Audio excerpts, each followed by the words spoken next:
Hello and welcome to episode 20. We are hanging out with WurstGamerEver. She's the best of the worst, I tell you. How you doing today, Wurst?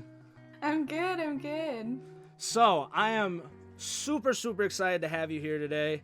I've been kind of hanging out around your community now for almost a year now. It's been, I think, like 9 or 10 months or so. Because it's through the whole trail that I like to call my battle through the NFL football players to meet you guys. I mean, it started off as my career hanging out with Ahmad Green, and then we raided Chris Conley, and then I ended up meeting Spicy Szechuan, and then Spicy got me to meet you, and it's just been this whole journey of, meeting one person after another and just kind of growing into each other's community, and you have been nothing but wholesome. You're absolutely adorable. One of the things I love most about you is the fact I'll just pull it out because I feel the need to. My cheese head, the cheese head, is one of the things that has probably bonded us so much over our journey here, is just the love for the cheese. I remember when I did my 24-hour stream, my charity stream, and you were the only person who wanted a postcard. And I was super excited about that. And I went and I got you a postcard. I went and got you a cool little couple cheese things because I knew it would fit so beautifully. And I mean, it's like I said, we've just gone on such a journey. I've met so many different people because of you, because of the people surrounding you. I've met Salty Jenna because of you. I got to meet Desha because of you. Me and you have done many collaborations and co-streams together. And I definitely am super excited about all the things that, you've been working on. I know at one point you took a little bit of a break, and now you're coming back a little bit stronger. I mean, you got so much going on. I popped into a call with her the other day, guys. I popped in. I'm just like, hey, Wurst, we got the interview coming up. I was just seeing how you're doing. She looked like Rick from Rick and Morty. She's got the lab coat on. She's got the goggles on. She's super serious. Like, listen here, Morty, we're doing an experiment right now. She wasn't doing it. I'm just doing it. But it was really cool seeing her working through the process of reality. Like, she's still hanging out with people, having a good time, but she's like, hey, we're gonna have fun showing some reactions with chemicals. And a little fun fact for you guys, I'm a science nerd. I love science. I love chemistry. I love being able to create something out of completely different elements and then seeing what happens. And then sometimes you add a little bit too much, or don't add enough, and you just don't get the reaction you want. But it's all trial and error.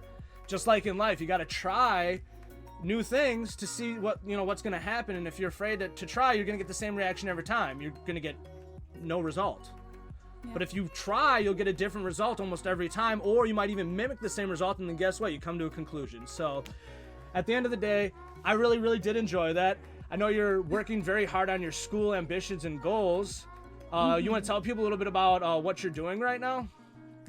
So I'm actually a pre-med student right now. I'm taking preliminary classes. I was actually going to school. I went to school originally for psychology and got all that done, and then I was doing acting after that. That's something I've always wanted to do. I did acting. I acted professionally in San Francisco, and I also did choreography and just a bunch of performance-based stuff. I also did voice acting for a while. Beautiful. That's I knew about the voice stuff, but I didn't know about that other stuff. So that's actually really cool. Yeah. Because I also did dance too. Man. Yep. I did all of the performing arts. I also play violin, so I just got jack of all trades. That's beautiful. Try. That's beautiful. But then I decided I didn't want to do that because of the virus and everything that had changed socially, politically, medically. I wanted to pursue something that I felt like would help people more. And I wasn't getting the same kind of meaning out of acting as I wanted to, or as I thought I would get, and you only live one life, and I want to help people in this life. So I decided that I was going to take the switch and move into pre-med. And I know a lot of people, because I'm 27 now, so a lot of people are like, you can't do that now. You can't just go into medicine as an older, you know, Oh. adult. I'm just like, I can, and I did, and I'm doing it. I love that so much, because the naysayers are what drives us the most. Oh yeah. I mean, I was told. Well, my family are some of the naysayers. Oh too. no, trust me. I was told not Yeah. to be the manager at Not Your Parents' Basement Gaming Lounge. I was told not to become a content creator. I was told to go and get a 9-to-5 that pays and gets me, you know, all these other things. And hey, you want to hear a secret? Because I'll tell everybody right now. This Saturday, well, actually, it'll be last Saturday by the time that I post this. But Joseph the Voice just pulled a new sponsor. Nice. As of yesterday, I just got into talks and we're finalizing some of the things, but Cost Corporations, the big audio enterprise, is going to be working with Joseph the Voice going forth. That's awesome. So I'm really excited about that. And, you know, it's crazy because back in 2017, when they actually released their Gamer Edition headphones, because they're really involved with audio industry, but the gaming industry is very new to them. So in 2017, they released their GMR series headphones, and I was actually at the release party. I actually bought 6 of their headsets, and I was going to buy a few more with the ambitions and goals of obviously working towards a relationship and a sponsorship with them for the lounge I was working at. And unfortunately, it just never really played out the way I wanted to. It didn't build out how I wanted to. And it's crazy because years and years later, Joseph the Voice is on his own now. And now I get to work with, Cost, and for me, it's really wholesome to me, and it's very important to me. I understand, like, you know, people know Astros, people know Turtle Beaches when it comes to the gaming industry, but Cost, for me, I'm an audio engineer by trade, first of all, and Cost Corporation is based in Milwaukee. It's based here in Wisconsin. Yeah. So to me, it hits really close to home, and as you know, I'm very hyper-focused on local. I try to make sure that I highlight a lot of the local things that are happening, try to highlight a lot of the local people, or just a lot of things that are going on. I'm really involved with the esports community here in Wisconsin, and for me, it's just, you know, those naysayers drive us. The people who tell us that, you know, we won't be able to do this, we won't be able to do that, are the ones that, you know, honestly help us find our passions in life and drive us to become the people we truly want to be, because if we live by other people's standards and we do what they want to do, aren't we just living their lives? Yeah.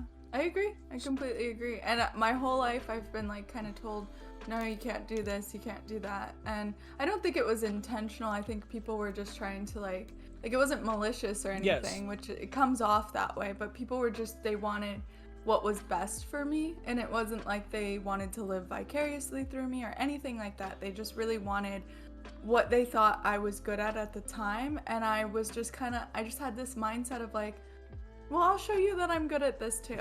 You know, like I can do this too. So it was like originally I was gonna go to school for like aerospace engineering, and I was going to play basketball in college and all of this stuff. And then I did theater my senior year of high school. I just kind of made a switch. I left the school newspaper that I was like trying to get into the school newspaper. I was in the journalism class. I was doing all this stuff, and I just kind of left all of the things that I was doing behind and joined that class. And my dad saw me in a show, and he said, I think this is what you should do for the rest of your life. But before then, he didn't think that way. He wasn't, you know, and then once he actually saw me in something, he was like, wow, I think you should do this. He still does. He when I told him I wanted to go into pre-med, he was like, I think you should still be an actor. Like you're good at it. That's what you should do. And he's always been my biggest supporter as far as acting is concerned, even though other people have like kind of told me that wasn't the right path for me. Yeah. I feel like everybody always has such a different idea of what I should do, but at the end of the day, it's really about what I want to do. I mean, at the end of the day, I've been really enjoying the content that you've been putting out, just kind of hanging out with you and getting to know you more. Really been liking your cooking stuff that you've been doing, because I can tell, like, even aside from all the other stuff that you do, like, you have a very strong passion for, like, not like, let's put the acting aside, you are an entertainer. You are very good at getting a crowd behind you and whatever you're doing. Like, you can literally, like worse, you could literally be sitting there working on your homework and everybody wants to be involved with you and helping you with your homework. You'll have like 30 people in chat wanting to just listen to what you're working through, and it's honestly amazing. And like the cooking stuff that you do, you can tell there's like a strong passion there. Like you love what you're doing. You're always looking around for different recipes and different things and trying different things. Oh, and, yeah. And actually like cooking is a huge thing well, for me. Watching that, and for me growing up, cooking was always a passion of mine too. Like my grandma was a big baker. She cooked, she had a green thumb. She did like everything, but like I spent a lot of time with her in the kitchen. And for me, I always had a really strong passion for that. And watching you doing that kind of reminds me of a lot of the passion that I had for that. And I'm starting to like delve into like TikTok, and I'm starting to do more stuff on like YouTube, and obviously doing stuff on Twitch. But I'm honestly thinking about doing a segment, maybe like a weekly segment on TikTok, where it's not gonna be the longest, but it's gonna be like a good jam-packed like minute of content. Or maybe I'll make it like you'll get like 2 videos on the day. One will be like the prep, and then one will be like the end result. But it will be cooking with Wario. Oh, I like that. I'm gonna be sitting there chilling. It's like the best like combination of silly and like also like doing something that you love, which I think is so important. And people have joked around me, they're like, Joe, you should make an OnlyFans. And I'm like, if I honestly made an OnlyFans, I'm dressing up as Wario and I'm eating food. Like that's all I'm doing. Like if you guys want to pay for that, that's fine. But I was like, at that point, I'm just gonna make a TikTok, because to me, I can have just as much fun. Yeah, I think that would be, well, one, better than the OnlyFans idea. But 2, I feel like you would have more fun with that, because it would kind of bring, not, by the way, I don't have anything against OnlyFans. I don't have one, but I know people who do, so I just want to make that clear. I don't have anything against people who have OnlyFans. Sorry, I just had to say that before I get canceled. No, but I think that's like a great blend of 2 things that you love to do, or more than 2 things if you really think about it. You know, you've got the cooking, you've got like the silliness, but then you also have the editing and all of the content creation behind it that you enjoy doing. And the way I look at it is, it's a way for me to get my little brother and sister and maybe like my niece or nephew in the kitchen with me, doing some fun little stuff. Maybe even mom, get them in the kitchen doing some stuff. Or maybe it'd be like, have them dress up. Yes, with you. yes, Oh that's my what I'm saying. God. Like get my little niece like a little like Princess Peach outfit or something like that, or whatever she wants to wear. She wears princess outfits all the time, so get her all dressed up. I have a Princess Peach There we go. There we go. Or like grilling Wario grilling with dad or something like that. Like I'm just like looking over. She's like, "What are you doing over here, Dad?" He's like, he'll like, "Get the fuck away from me." I'm like, "No." Oh my God. I'm like, "Nah, Wario's hungry." I'm like, "Get inside, get away from me." Like I'm already thinking of a million things I can do. I went for my walk. So you're a day walker. I'm a night walker. I go for a walk every single night. I wish I could. As a woman, you can't really and I understand that by yourself. exactly. I completely understand that. I go for walks basically at the end of my day. 11 o'clock, I take that last hour, and I generally go for anywhere from 11? Yeah. Oh my gosh. Because like literally, I'm literally busy from probably about noon all the way up until about 10 to 11 o'clock at night. Yeah, I feel that. And That's then, why I get up early and I try to go like first thing. So I can't do the early thing because my stomach isn't the greatest. So I gotta like let my body warm up to the day and stuff like that. So like at the end of the day, 11 o'clock hits, and like sometimes I'll wait till like 11:30 to finally get out. But like I know once 11 o'clock hits, I'm in that mindset where I gotta get out. Well, last night I started a little late. And because I rolled my ankle last week and I had to take a few days off, I was like, I'm not gonna track anything today. We're just gonna go out. And I actually ended up going out for an hour and a half. Wow. And nice. I don't know, like the thing is I don't know how far I went because I do two different routes. I do one where I'll like route the neighborhood and I'll just go all the way around. But I've been tracking like one. It's just literally my block is it's about 3/4 of a mile, like the entirety of my block. Yeah. And I'm getting to the point where I'm trying to like pick up my pace. I'm trying to get my heart racing a little bit more. I'm just trying to get it where I'm actually like exerting myself a little bit more throughout my workouts. And unfortunately, being a night runner can also have its downfalls. I rolled my ankle because I was in the middle of trying to like put my phone in my pocket, and then I was like tucking in my shirt and I stepped on a rock. But because I didn't see it, you know, like there are downsides roll my to ankle it. and there's nothing around. There's literally no freaking thing, and I'll just like. But I'm it's bad. I've been thoroughly enjoying getting out on, the just every day that I can, and just getting that fresh air. A lot of times it's an opportunity for me to just to work through things in my mind. Sometimes I'll take my phone out and I'll just like start jotting down notes, or I might hit up one of my friends that I need to talk to for a little while, because it's my time to just like separate myself from everything else and just kind of have that time without any other variables. Like I can literally just jog or walk or run right in the middle of the road without any hesitation.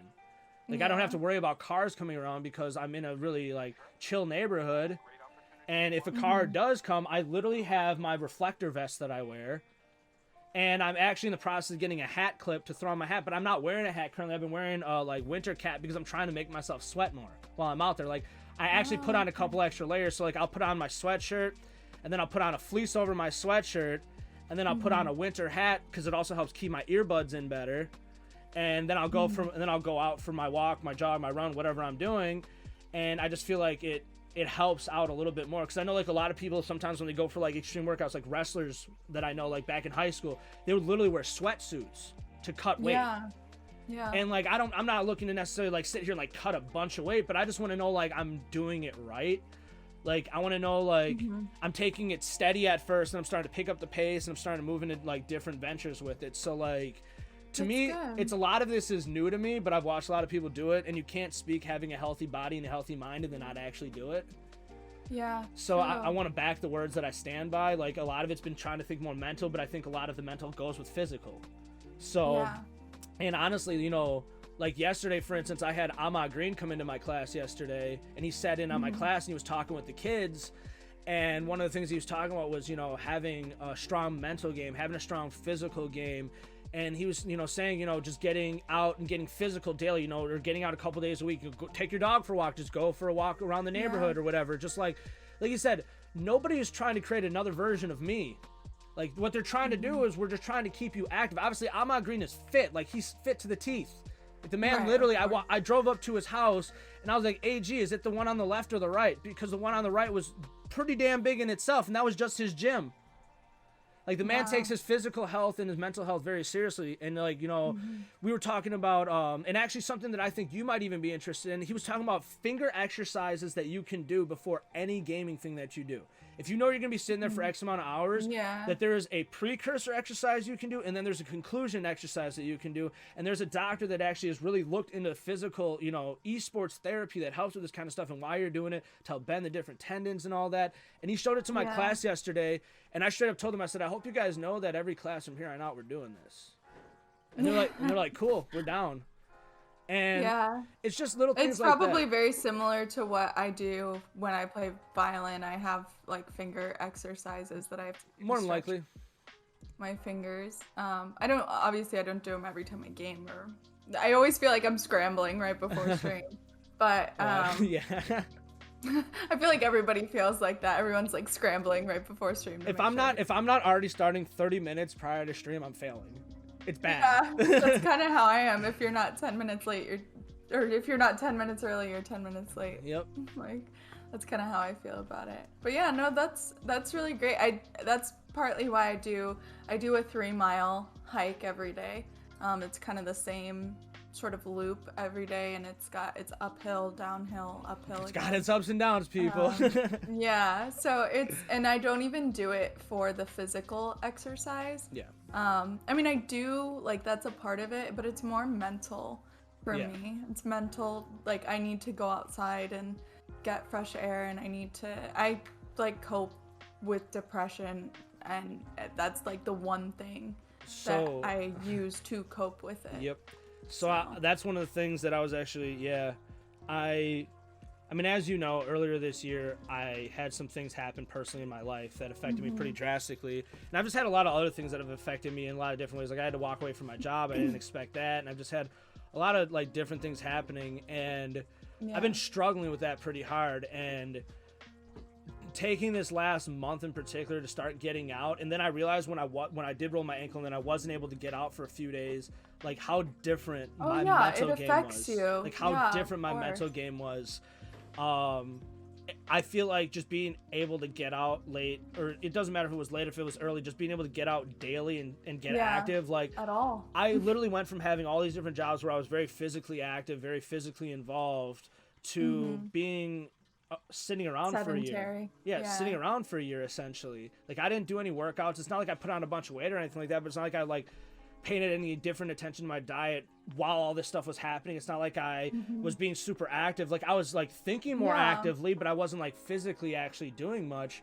So for me, I think it's very important, like you're saying, to find different ways to cope with the different things you're dealing with and be able to work through them. And if it's, you know, getting out and pushing yourself to limitations that you want to push yourself to, like you said, 3 miles for you, I go about 2.5, 3 miles myself generally. Last night I probably went for even more just because I was in, you know, it was the first time getting back out in a while. I felt like I had new legs in a way. Like I wanted to get out. I wanted to get moving. I wanted to feel the, you know, the road underneath my feet and the air, you know, brushing against me. I needed that because these last few days I've just been really cooped up. I got this tournament coming up on, you know, that I'm trying to work with, and it's just a lot going on. So, yeah, I definitely 100% agree that taking the time to cope through things and finding the ways to utilize ways to cope through things is really important. So let's get to why we really got here, though. I got some questions for you, you know?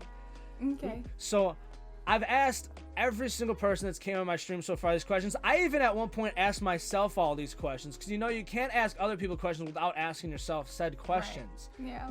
But we like to dig deep to start out, and we like to pull off the reins as we continue. But the very first question on the list, and I always like to hear what people's responses are, what is your greatest fear? Sharks. No, but actually sharks, yeah, sharks. Yeah. Actually, I sharks, love them. yes. It's weird. I have like a love relationship. I appreciate what they do for the I guess like the structure of the ecosystem. Yeah. Like, and I've learned a lot. I tend to do this with like animals that I'm afraid of, or you know, because like I'm scared of bats, I'm scared of spiders, I'm scared of sharks, but I could tell you everything. I could tell you everything about these animals because I tend to like research the things that I'm afraid of, just to kind of like break the barrier of like, why am I afraid of this? Yeah. Why do I? So anyway, I am like afraid of sharks, but that's not my biggest fear. I'm just more joking about that. Actually, so Lord of the Rings is one of my favorite movies of all times, and in the second movie, The Two Towers, Éowyn actually she tells Aragorn what her biggest fear is, because he said, "What do you fear?" Because she said she doesn't fear death. And she says, a cage made of metal bars where I'm cold and I'm alone and I have no one around me. So she essentially says she's afraid of like isolation and being alone and not having freedom either. Like there's so much that you can gather that she's afraid of just from that one statement. And ever since I was a kid and I saw that, I think I saw that movie when I was like 8 or something like that, or 9. When I saw that in theaters with my family, I was like, that's my fear too. And I've always had, and like I just didn't know how to express it, and I never knew how to say what my fear was.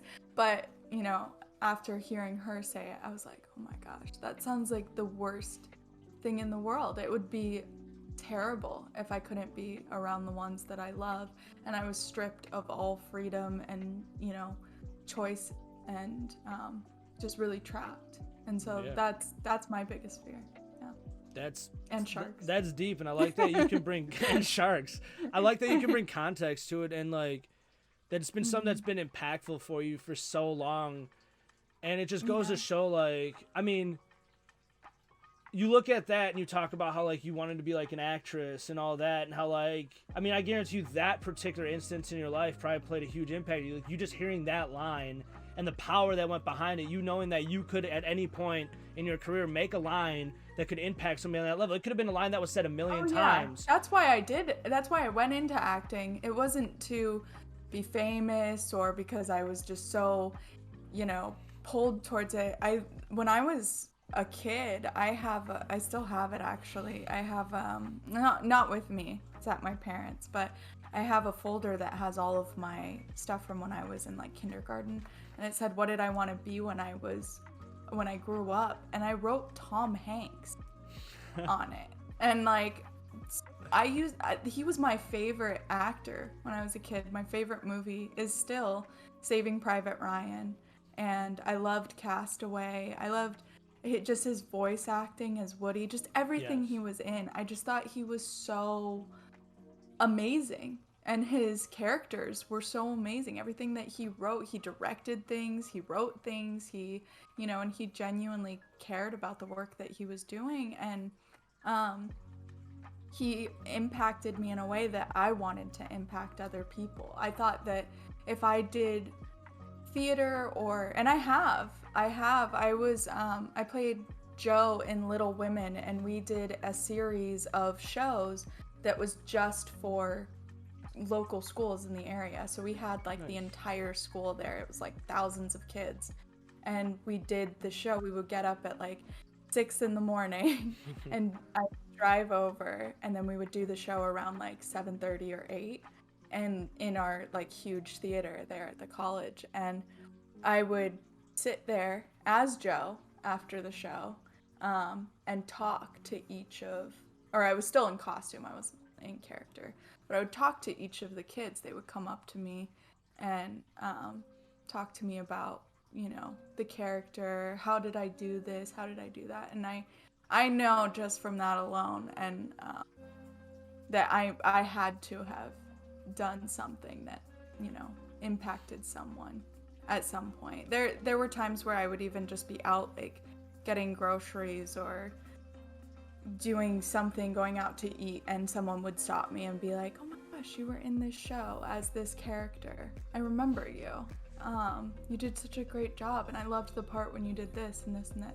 So if I can do it on such a small scale, it felt like, that was something that I wanted to do on a bigger scale. I wanted to impact the people around me.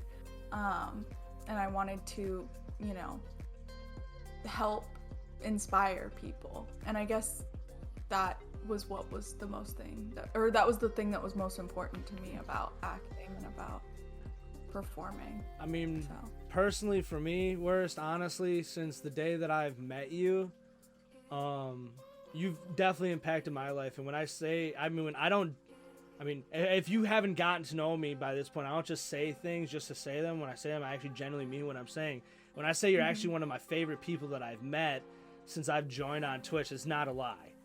Like the energy that you bring, and like the thing that I honestly just at most just appreciate about you is that you are utmost honest with yourself and your community. You keep it straight at all times. You don't fret away from the truth. And if you need time, you take your time. And I respect the hell out of that. And I think you're doing an absolutely fantastic job. And thank you. I really do appreciate that you're taking the time to be on here with me. Now, here's another good question. What surprises people about you?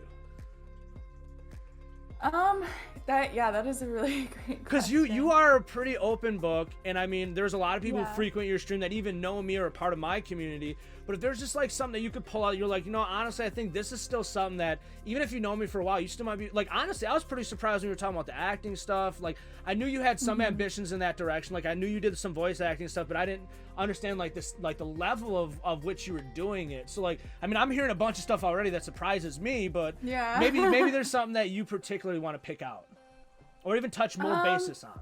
There's so much I feel like that surprises people. I think a lot of people kind of look at me and how I look and like what I do in my life, and they kind of like try to sum up who I am or what I do as a person. I guess one thing that there's a few things that I think surprise people when they find out that I've had poetry that's been published. They're like, what? Okay. I didn't even know you like wrote poetry. And I really don't anymore, but when I was younger, I think I had a lot of like pent up like emotion, and so I wrote a lot of stuff. Actually, the poem that I got published was there was a kid at my school and he got picked on a lot and bullied, and it was really horrible.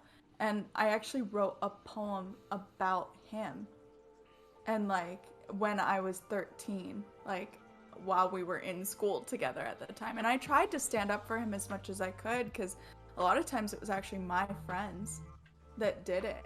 And I was just like, that's, you know, that's not cool. I remember the first day of middle school when I was 12, all of these girls came up to me and they were like, don't sit next to him. He picks his boogers. And I was just like, I mean, I don't really care. And I don't know him. And we don't know that. I don't we don't seen know him pick that. his burgers. I've never seen. I just met him, so I went and I sat next to him, and actually that girl hated me forever after I did that. She's like, she still doesn't like me, but I didn't become close with him or anything like that. But I did write a poem about him, and how I felt, like how he must feel, you know, as. That's beautiful though. Yeah. But, I mean, I think there's lots of things. I think a lot of people see how studious I am, and they, you know, I have this, like, I don't know how to say it, like this, people have this idea that I have, like, everything put together, and I am, like, I know exactly what I want. And I do for a certain extent, but I think it's, they don't see the side of me that is, like, the looser side, and then when they do, like, they're like, oh my gosh, she likes to go out. She likes to dance. She likes to party. Like, I'm kind of like a wild card when it comes to that, and I have no fear. You hands down seem like you'd be one of the most fun people to hang out with in person. And, I mean, you're already one of the most fun people to hang out online. So, I mean, in person, just a whole different level. So, yeah. I can only imagine. People were showing, like, pictures of them in a club setting on that guy Izzy's stream, and I posted one of my pictures, and everybody was just like, what the heck? I didn't, like, they were really surprised by it. And I think a lot of people end up being surprised at, like, how easily I can slip out of the, like, you know, no nonsense, like trying to have like a very successful life and plan and all this stuff. My seriousness can just become silliness and a lot of fun. And I think it genuinely, like, it has surprised people in the past, and they've been like, oh my god, like, go out and have fun like this, and then still put yourself back together in the morning. And I was just like, yeah, that's just kind of like, hey, work hard, play hard. There we go. Yeah, I mean, not too hard, but like, you know. No, now there's limitations. No, just.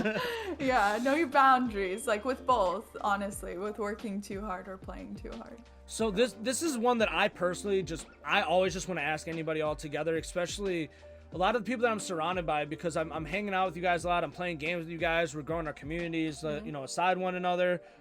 What are your plans in the next 5 years? So that one's kind of that's a very broad question. I'm gonna answer it. I'm gonna answer it somewhat broadly. I'm gonna answer it like this. Yeah. So my goal in the next 5 years, it is always changing, because I think 5 years ago, if I look at where I wanted to be, I'm only part of the way to where I had thought I would want to potentially be. I think in the next 5 years, I want to own a house. That's like my first thing, my first priority. What am I saying? My first priority. My number one priority is to own a house and to, you know, have graduated from the pre-med program and be in my, you know, in an actual medical program.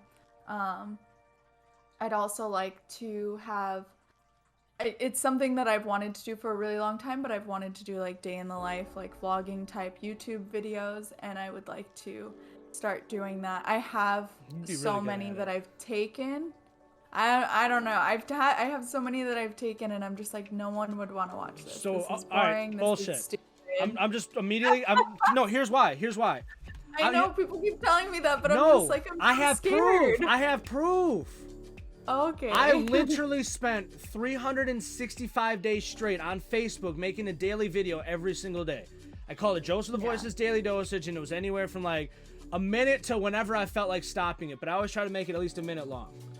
And every single day I did it, and the amount of impact that I made, I didn't think anybody was gonna watch them. I just did it because like I was sitting inside and I wanted to just be more active and show people that you can do something. And it grew into like, it literally is the reason why I became a streamer. It's the reason I feel so confident in front of the screen now. Like it literally, it changed my life because it made me overcome the fears of people giving a shit. Stop caring about what other people think. I understand it's all a numbers game in all reality, quote unquote. But in all reality, the only number that matters is you. If you want to make. I also worry about like if it's good enough, like if the content is good enough. Like I don't want to put it up. But here's my question. Have, like shitty videos. You know what I mean? But here's or my bad question. videos. Do you feel the passion when you're making these videos? Oh yeah, absolutely. Do you feel that, do you ever just watch one of them and like, hey, I feel like somebody might be able to take something out of that? Yeah. See, that's the thing though, is I'm like, who would want to watch this? Because who would be getting anything out of it? Worse, you like I have explained to you, you have people who literally sit there and watch you do homework. You could be writing a paper. You could literally hit live and just stare at the screen and everybody like, what's going on with Worst? You would have like 30 minutes worth of content and you could just sit there staring at the screen. So the point I'm getting at is maybe it's not for everybody, but it's for somebody, and that somebody is going to feel it and they're gonna love it and they're gonna want to talk to other people about it. And if it's something that you enjoy, let me put it to you like this: some of my favorite content creators have had some of the shittiest content until it finally got good because they had to figure out what was wrong, what they were doing wrong. Yeah. I literally went back and I watched every single one of my videos after I was done, like with my daily dosage. I would go back and I'd watch the video afterwards. I'm like, there you go, touching your face again. There you go, going again. There you go, doing this again. There you go, doing that again. Yes, that reminds me. The other day I was watching a really old Valorant video that I didn't know I had uploaded, like the VOD.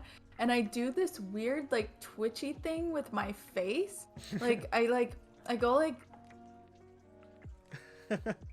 while I'm playing. And I don't do it anymore in games, but I was just like, what am I doing? And I did it so much. I was like, oh my God, I look like a psychopath. All right, so you want to hear two of mine so that when you're ever in my stream, you'll notice that I say that? Yeah. So I end a lot of my sentences within all that stuff. Because, like, if I have more stuff that I want to say, but I can't necessarily think about, like, and then, like, all that stuff. Or it'll be like, and that stuff. It'll be like the addition of stuff that I can't think of. So it's a conglomerate of, I just can't think of it right now. Right, yeah. Or because I try to keep it more stream-friendly these days. I mean, I do swear at times, but anytime I know there's a heavy kid presence, you'll always hear me say, oof. Or oh boy, or oh boy. And it's a super Wisconsin thing. I'm like, oh boy. Or I'll be like, oof. Yeah. You'll hear me say it all the time because I'm not going to be like, fuck. I'm not going to be doing that. Like, on YouTube, I don't mind being a little bit more loose with my content because people need to see the reality of who I am as a person. Oh my goodness. She swore, people. But on Twitch, I try to keep it more family friendly because I know it's an active audience that is there consistently. Whereas I want anybody to be coming in and watching my stuff, regardless of which platform I'm on. It's just on Twitch. I don't want the negativity. I don't want the toxicity to pour over. And I want it to be more level and, straightforward. So, all right, here's a good one. If you could open your own business, what would it be and why? If I could open my own business, okay, we already know that it would be part cheese shop. Absolutely. Like, it would be really cool to have like I've actually thought about this before. I love comic books. I am super, like, I've just become obsessive with comic books lately, especially since there's like a really cool comic book store. There's a couple in the area that I live in. You can call the place Cheesy Comics. Yeah. Blend cheese and comics together. But it would be really, I also have a love for coffee. I worked in the coffee like business while I was doing shows and working professionally as an actor because the times were so opposite. I could do both and then still have school in the middle. So I would wake up like sometimes even like 3:30 in the morning to get to work at 4 for coffee, and then I would end up ending my night at like midnight. Sometimes it was really rough, and So I you'd have only like, got like a few hours of sleep. Yeah, so it sounds like you have maybe like 3, maybe 4 hours of sleep. Yeah, sometimes it was like that, and I would go do my coffee job, and I loved it. I went by so fast. I love coffee just in general, and so I think if I opened up a place that would have like cheese related like foods, Okay. and like maybe even like some sort of cheese section with coffee, like it could be like a cafe type place, but Okay. it also has like a comic book like section, and like you could do all the things in one place. I think it'd There be we go. so cool. There That's we like literally what I would do to chill. I would drink coffee, eat like a cheese sandwich or pastry or something like that, you know, because you can make sweet stuff out of cheese Yes. too. And like read comics. I think that would be so freaking cool. And it does- could have like comic book like atmosphere to it, and like, you know, everything like looks like it's all like you're in a comic book yourself I love it. I when love you it. walk in. Anyway, sorry, that's No, my hey, long no, explanation of what I would do. That's beautiful. I mean, I almost feel like this next one, you already have like one of the things answered, because I feel like that could be a wild ambition of yours. But tell me 3 things on your bucket list. She's like, it's that. I just told you all 3 of them in one. It's all of them. Cheese, No, comic no, books, my- coffee. Actually, it's not. It's not at all. So 3 things on my bucket list. One thing is to do skydiving. Oh It's my something that I've goodness. really wanted to do. You What? say that, and I immediately cringe. So my greatest fear is actually, Yes. and it's I used to just be afraid of it, but now like as I get older, it's becoming worse, and I can't do it. no. I can't do anything about it. But I'm like really afraid of heights.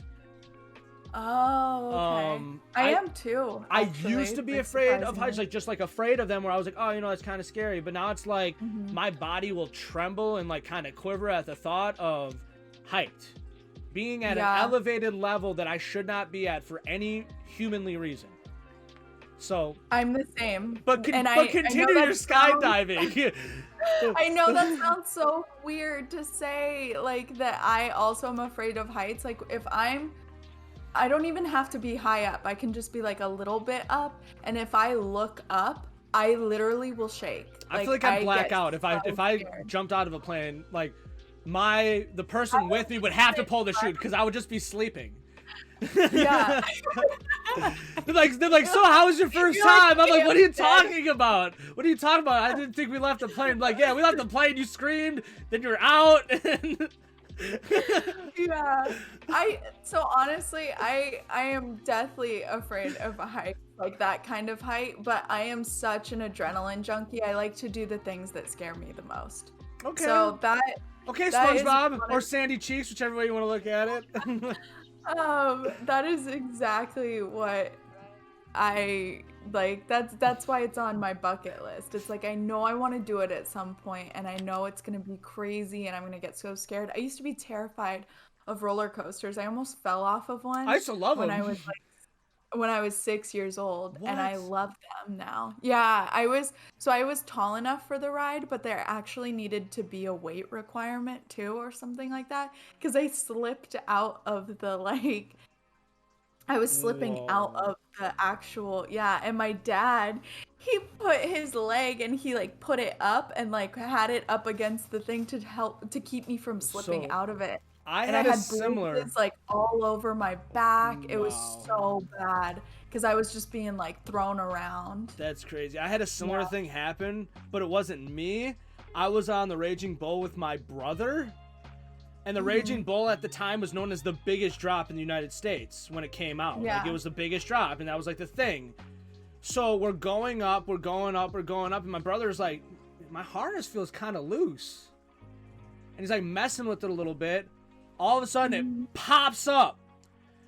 As we're Oh getting my to the top of God. the drop, we No. grabbed it and just like held it as tight as we could until everything was said and done. Good. Yeah, so That's that kind of like furthered my fear of heights a little bit, because I used to love roller coasters, but when that happened, it kind of like spooked me, and then it just kind of got worse and went kind of downhill from there. So yeah, but I love roller coasters now. Like I get such like, especially ones at like a big place like Disneyland, where you know that they're like really taking care of things. Right.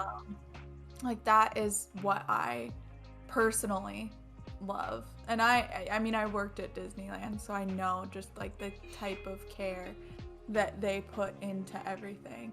So that was something for me where I was very,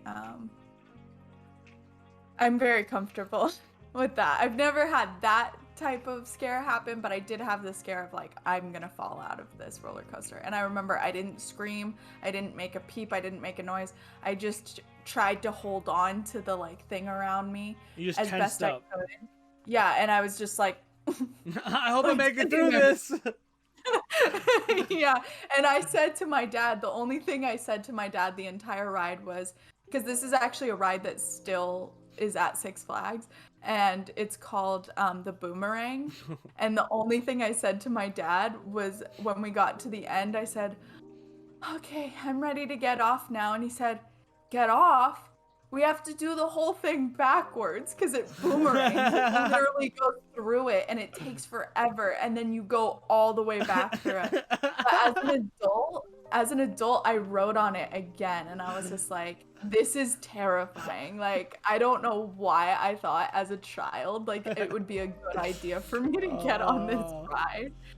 But so that's one thing on my bucket list. Another thing on my bucket list is to travel to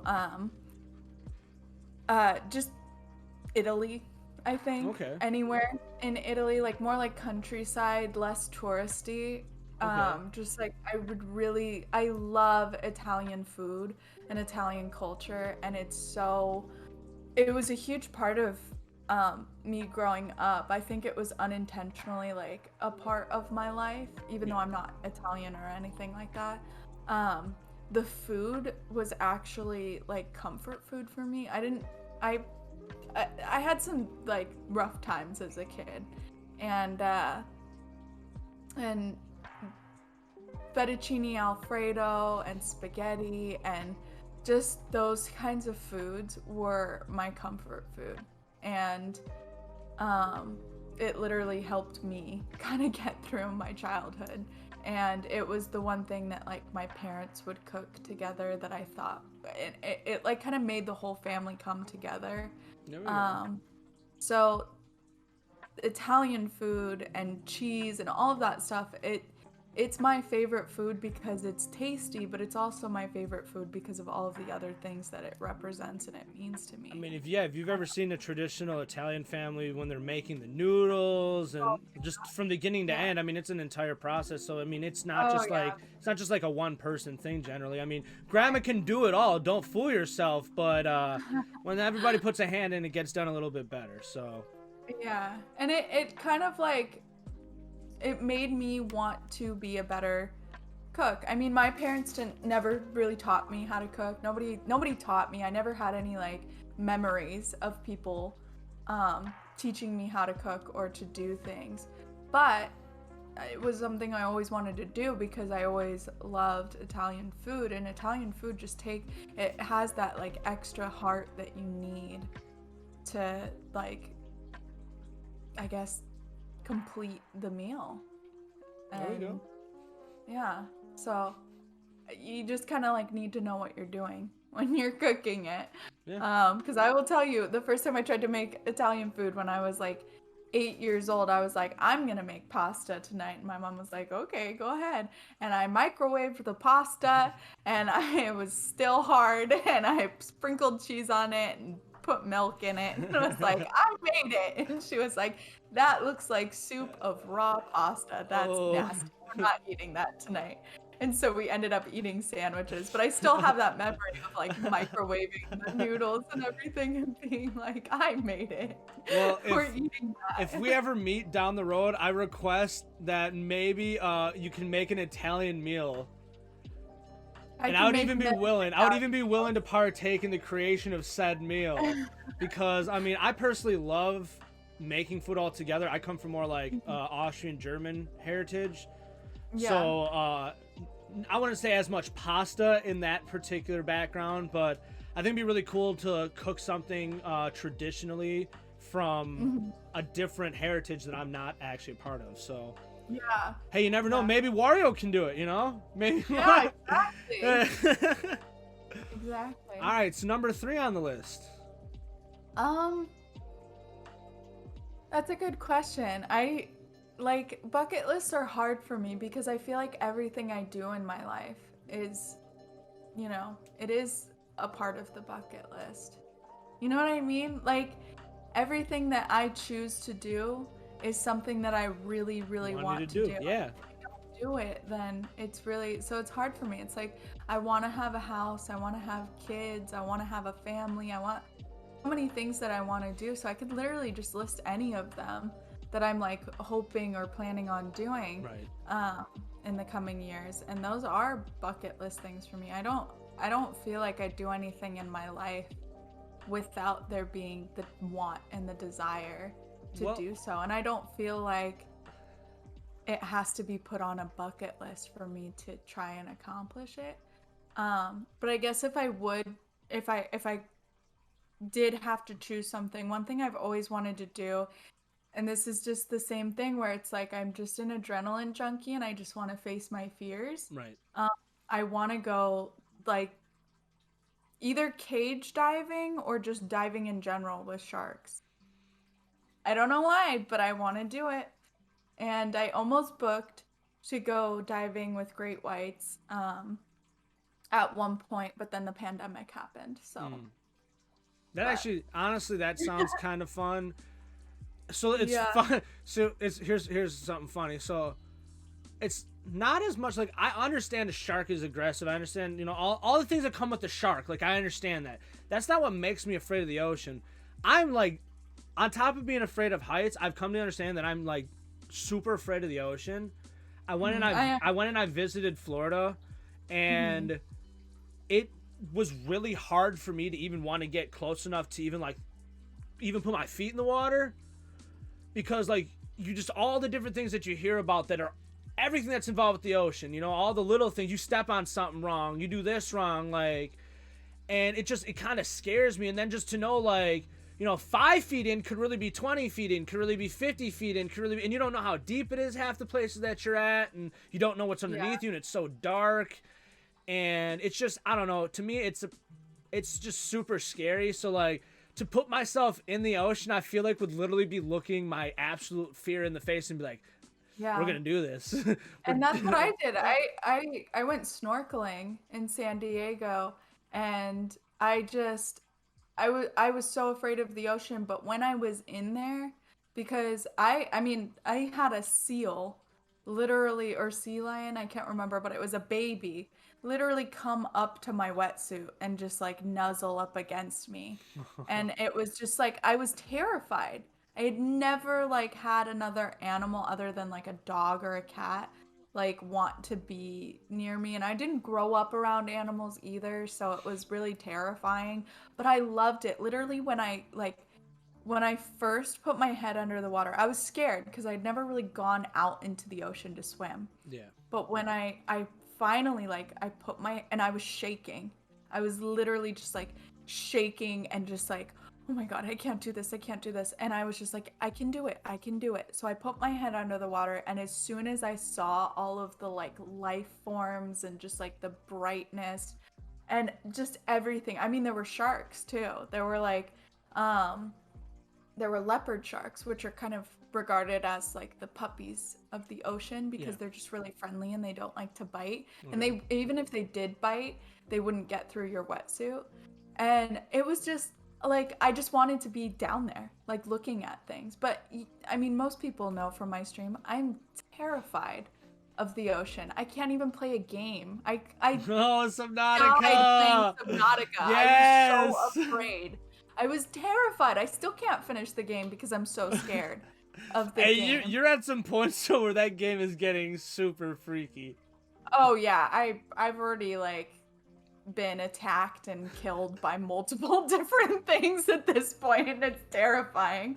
I'm not a big fan of the big ones that come out of nowhere, the big Reaper ones. But yeah, so that's something that like I can fully understand. I was also very terrified of the ocean. I still am, because there's still so much out there with the ocean that we don't know. Right. And just like there's so just the fury of the ocean could kill somebody like so quickly. It doesn't even take a creature. It could just literally be the crashing of waves and a riptide. Yep. You know what I mean? It could just be Mother Nature herself. So I'm also fearful of it, but I also just am like, I just still really want to do it. Like, I don't know why. I'm not going to say, like, I don't try to fight through some of my fears in life, but you're definitely way more of an adventurer than I am, because I just, like, I think about when I was in Florida, and, like, the thing that really made me understand how, like, heights are really starting to get to me in particular was, it was the same trip. I was in Florida, and I went to the,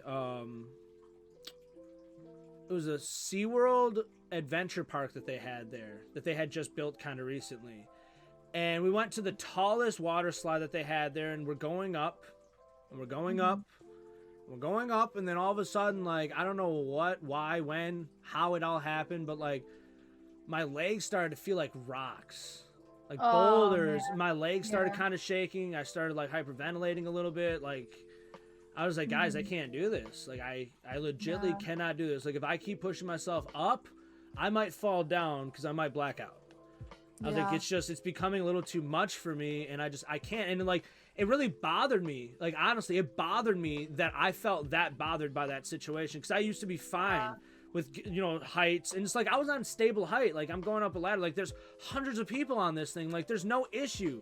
Why is it that my body is telling me there's a red flag here? Like... And it's just like, I don't know, it bothers me a little bit. And, like, obviously, like I've told you, I do deal with stomach issues. So some of it does put at my stomach where I just can't, like, stop my stomach from reacting that particular way. Right. Yeah. So I don't know, it becomes pretty uncomfortable. But at the end of the day, I admire you for definitely fighting through your fears to kind of, in a way, overcome them, but just also kind of, I guess, come to a resolve with them more than anything. You don't always have to overcome it. You can just agree that this thing still sucks, or this idea of it still sucks, but I did it now, and I understand what it is. So that's really cool. And a good way to kind of leeway into it, because you were kind of getting hung up on, like, all these different things on what could be your third bucket list item.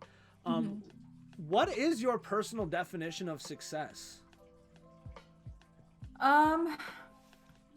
Happiness.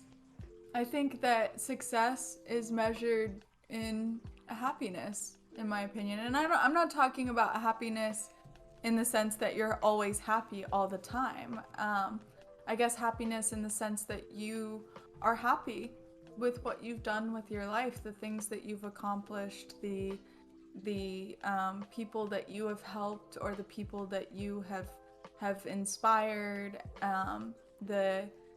what you have helped contribute to the world and to people around you. I think that the most important thing is that you are happy with the world that you created for yourself. And so if you can feel good about what you've done and what you have accomplished, then I think that that's true happiness. And I think that happiness is a measure of your success, like what you feel like you've accomplished. Because you can do a ton of things and accomplish a ton, but then not be satisfied, right? So True. Is it really a success if you're unhappy with what you've accomplished and with what you've done? True. I don't know. It's interesting because I have a lot of people when I do homework, and, you know, whether I do it on Discord while I'm streaming it, or if I do it on Twitch and stream it, like, or if I'm just even talking to someone about what I've done with my day. You know, a lot of people are like, oh my gosh, you do like a million things in a day. And there are times where if I don't finish something, or I finish it really late, or I struggled with it, I don't feel happy about it. And they're like, but you still did it, so you were still successful. But I don't get that feeling like that I really was that successful. That satisfactoriness. Yeah, and I try really hard to just, like, you know, kind of put it aside and let it go. But it's really hard to do that. And I think when it comes to life in general and being successful in life, I think it's really hard to look at your life and feel like you've been successful if you're unhappy with it. So I would say that like happiness is the measure of success in my eyes. I mean, I can definitely relate with that type of conceptual, because like we were kind of talking about earlier, just not letting kind of other people dictate, you know, what we want to do in life or where we kind of want to go. Like we wouldn't be where we are today or doing the things that we're doing if we only listen to what other people told us. So and that's why I don't listen to what anyone else tells me. I mean, I listen, but I just understand that like at the end of the day I still have to make the decision that I think is the right one for me. Right, exactly. It was weird. I actually, so like talking about the decision for yourself, I was looking at something today, and do you know that there's a real person in this world that publicly trades themselves? And I'm not talking about like for sexual favors or anything like that. Like this person literally, like a human being is like, you get to make my life choices. You get to decide what I'm wearing today, to if I get married, to if I get to have kids. Like he has stockholders in his life. That's like right. Shareholders. He has about like around like 1,000 shareholders in his life that dictate his happiness when he does. That's what I'm saying. I hope he seems pretty happy from what it seems, but is he happy, or is that his shareholders telling him that he's happy? Right. Yeah. So you'll never know, and we won't either. The fact though that he can make money for himself and they also profit off of his life is weird. I don't get it. Yeah. People actually profit off of his life. It's interesting. So I wonder if they're like, we're gonna send you on a wild gambling trip, and if you win, we all get a cut of it. Like, what? Yeah, right. And I wonder, like, what is like the legal obligations that go behind it? Like, if you breach contract with these people, like, what the heck? What happens if you die if they execute you?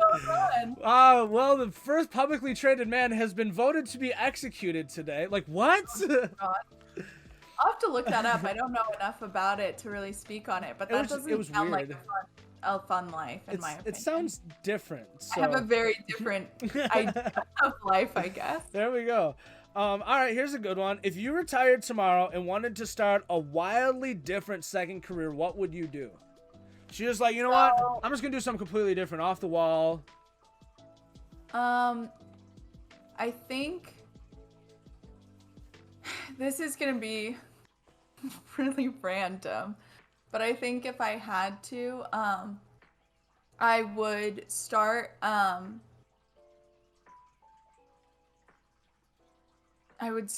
irrigation company. And I know that sounds really weird, but there was, I need to like ask him if I can truly speak about this, but my cousin, he worked in the military, and I'm just gonna talk about it a little. I won't say his name or anything like that. I won't dox him or anything. But he built water towers in, I believe it was in Africa. Okay. Because he was an engineer, and he was trying to help them get water. Yes. And to help with, you know, everything. So I think what I would want to do is I would want to run an irrigation company and try to help like these different third world countries and stuff get water, so and be able to irrigate their lands and their crops and everything, so that they can get the things that they need. I think a lot of times irrigation companies go to the places that already have the tutelage that they need to get things done, and because it's not profitable enough for them, they don't go to these places that really need it, or if they do, like, it's just they can't get the help to the people that they actually need to. And I know a lot of places are trying, and there's a lot of laws and a lot of different things going on. I understand, but I think I would create a company where that was my life's work, was trying to get fresh water, because I personally can't imagine not having fresh water, and I think it is so important and like the base of life, and we wouldn't be here if we didn't have water in our bodies, and it's a huge part of what makes us up as humans. So I think that would be like the thing for me that I would do. And I know it's really outlandish and nobody would ever expect actually, me to so say that. It's but- actually not, and I actually have a friend who actually does exactly that. Okay. He works in irrigation processing for third world countries, and he actually, so fun fact for you, they actually use these particular beetles, and they use the excretion from these beetles to purify the water sources to get to these third world countries. It's a whole process, and it's this entire like irrigation system that is, it's like a multi-million-dollar operation that had to be thrown together to be able to get this water sources to these countries. And it's like, it's funny because I always used to joke with his dad, and I was like, you literally make money with bug farts.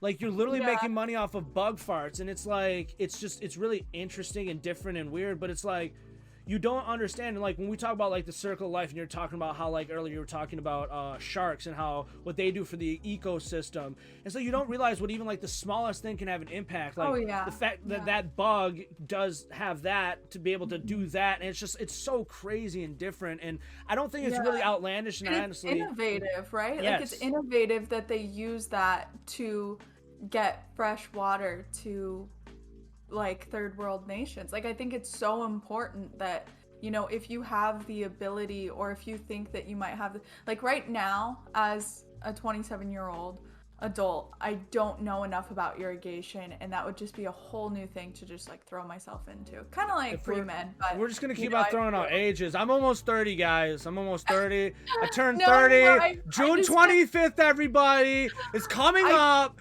I'm sorry. No, I'm just no, you're good.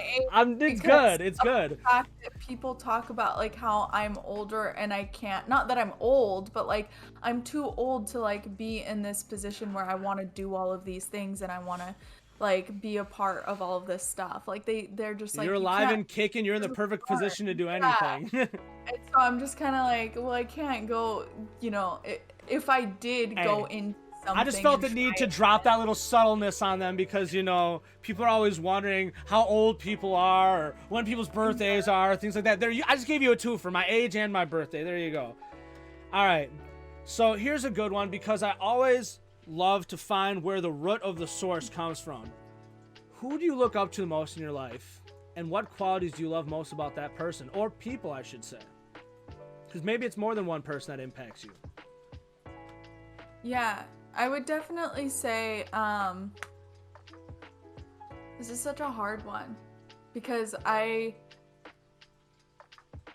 gonna be honest, when I was, you know,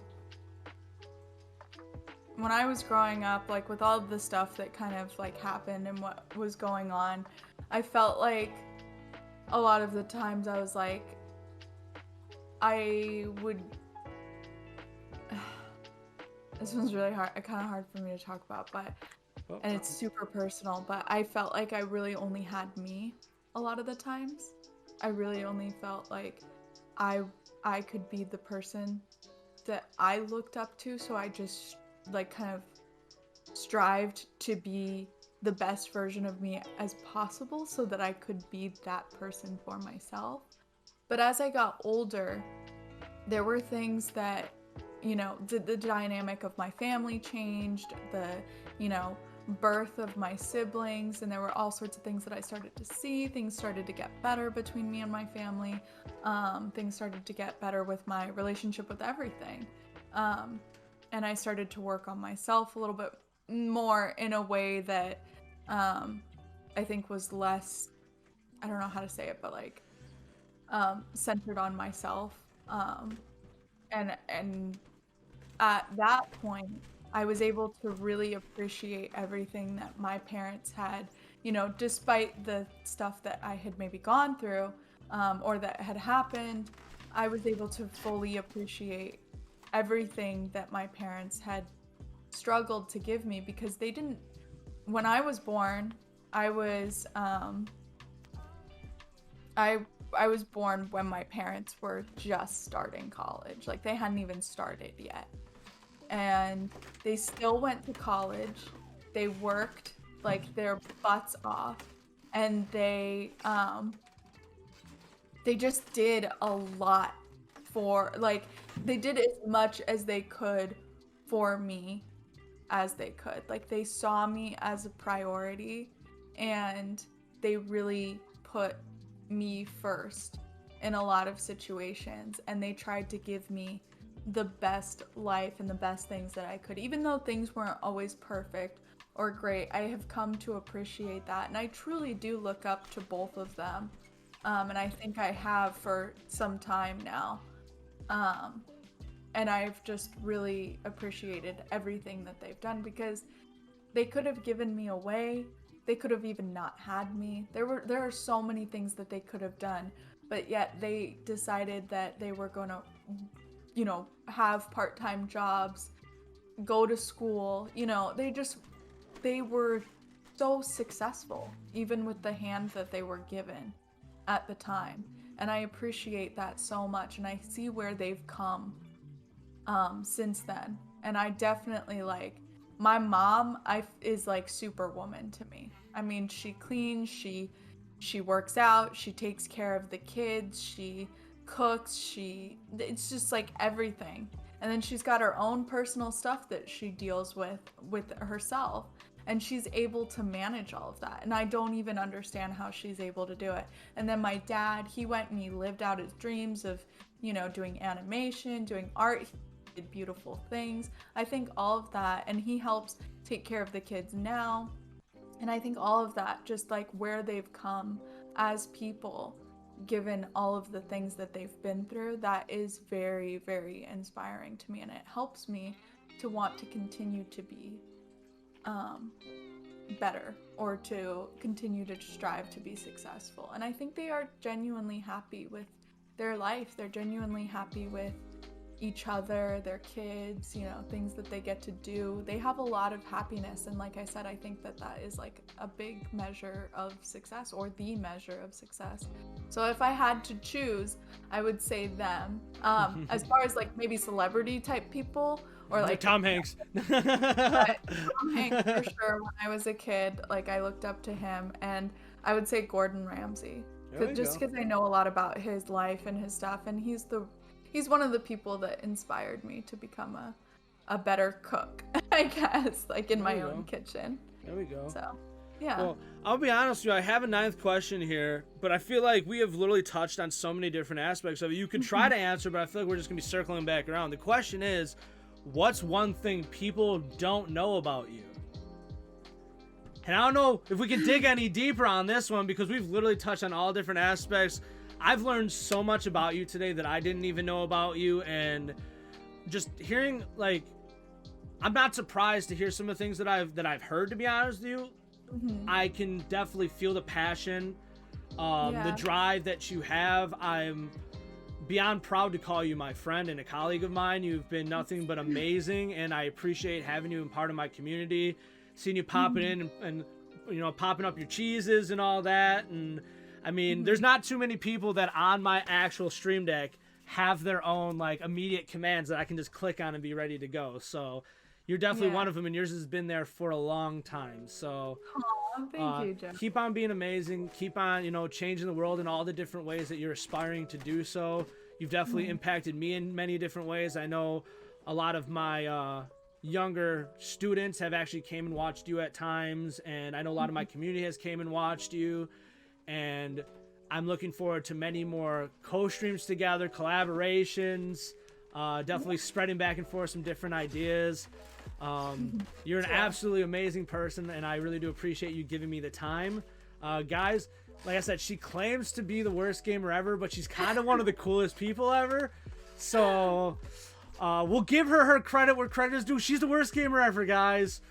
But she really is. She you guys can check her out. I know she's got a YouTube.